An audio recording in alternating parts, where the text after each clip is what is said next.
is a very exciting weekend for me because this is the first time this year that I've been able to wear a long sleeve top. It won't get properly autumn until after Easter, but I am embracing this brief moment of coolness. Today I will be talking about the books that I read in February. First up, I read Claudine at School by Colette. I've been very curious to read this book ever since I saw the film Colette starring Keira Knightley. Colette's life was so fascinating that to be able to read something in her own words, though not quite her own words because obviously this is translated from the French, but to get as close as possible to that was a really fascinating prospect. As the title would suggest, this book is about a 16-year-old girl called Claudine who goes to the local school in the small country town that she lives in. She is a lot wealthier and a lot more educated than the other girls that she goes to school with, but her single parent father is so preoccupied with studying slugs that he doesn't really think that much about what Claudine's up to, and because she doesn't want to go to boarding school like would normally happen, he's happy enough to let her go to the local school. This is written in a sort of diary format, basically just Claudine talking about the pupils that she goes to school with, talking about the teachers, about the lessons that they have to do, and about the big exams that she and the other girls have to take at the end of the school year. I really enjoyed being inside Claudine's head. She is a very knowing and vivacious character. She's much more aware of the adult world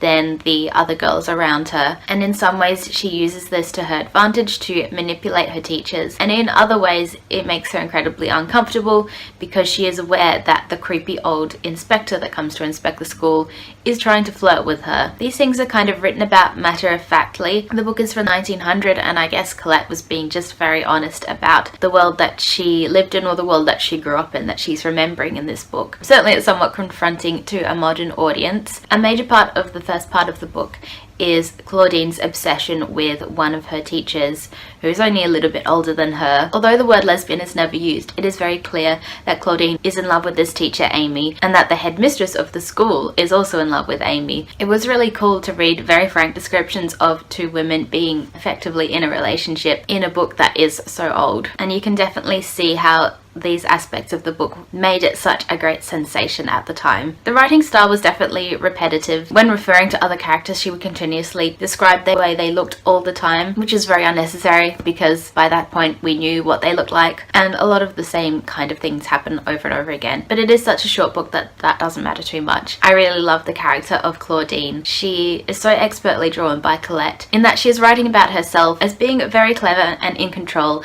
and yet we also see the moments when she loses that control and has doubts and feels the way a 16-year-old girl is of course going to feel. There's a really lovely quote in the book that kind of sums up how different Claudine feels from the people around her, which most of the time she enjoys because she feels like she can control everyone around her, but then this sort of shows the sadness that she feels that she will never find someone to connect with. I felt my soul overwhelmed with sorrow because, though I'm not in the least fond of dancing, I should have liked to dance with someone whom I adored with all my heart.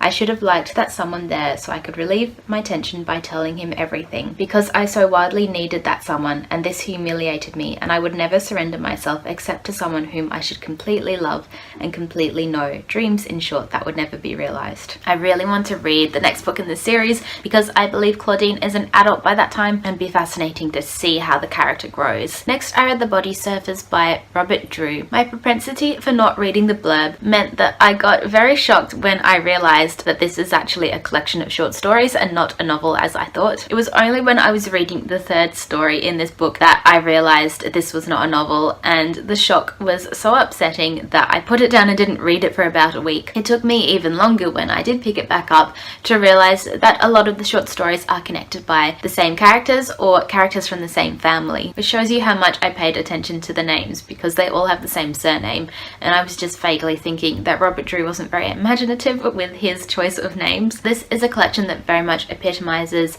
the feel of Australia in the 70s and the 80s. There's lots of beaches, lots of naked bodies, lots of men thinking about women's breasts all the time. I did not find a lot to relate to in this book. I like to think that Robert Drewe was critiquing critiquing the culture of that era, but to me I find that vision of Australia very dull, and if he was critiquing it, it wasn't really enough to get me engaged. People having sex is probably one of my least favourite things to read about, so this was just not an enjoyable time for me. Lastly, in the month I finished the first 2 books of the Deltora Quest series. I mentioned before that I'm buddy reading these with Tash Talks Tons and Starlit Reads. I only added the first one to my Goodreads. They're such short, easy reads that I didn't want to use up my Goodreads challenge with them, but I'll add them at the end of the year once I've completed the challenge. I'd say I haven't read these in about 10 years, maybe more, so it's surprising to me how familiar these books are. I really must have reread them so many times when I was a child, and I never actually owned the books when I was a kid.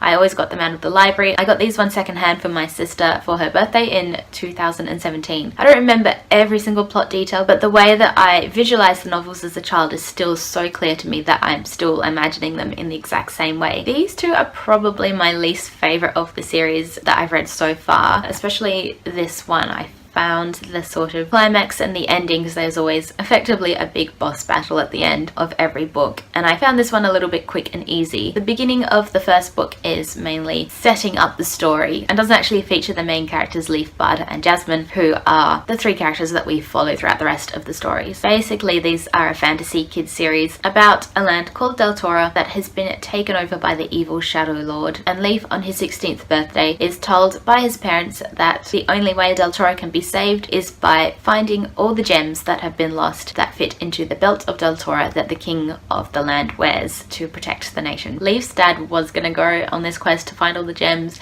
but he injured himself, so he decides his 16-year-old son should go instead. The writing is definitely super basic, though I think it actually gets a lot better as the series goes on. One of the first things that struck me was how anti-establishment the story is, kind of, in a way. I'm gonna have to read the whole thing to kind of work out if that's exactly what she's saying, but the beginning part of the book is definitely teaching kids the lesson of just because things have always been done the same way, it doesn't mean that that's the right thing to do, which I think is a really great message. I'm now up to book 5 and definitely enjoying each consecutive book more than the last. Lastly, not a book that I finished, but a book I have been reading over the past month or so is A Little Life by Hanya Yanagihara. I've read about 200 pages of this book in the month of February. It's very heavy and the cover is quite delicate, so I didn't want to take it on the bus. So I've mostly been reading it just before I go to bed, which is why I haven't got through it very fast. It's kind of giving me anxiety to think that I won't finish this book anytime soon. I think just because I'm so used to finishing books within a week or 2, but it's also the kind of book that I don't feel the need to rush through.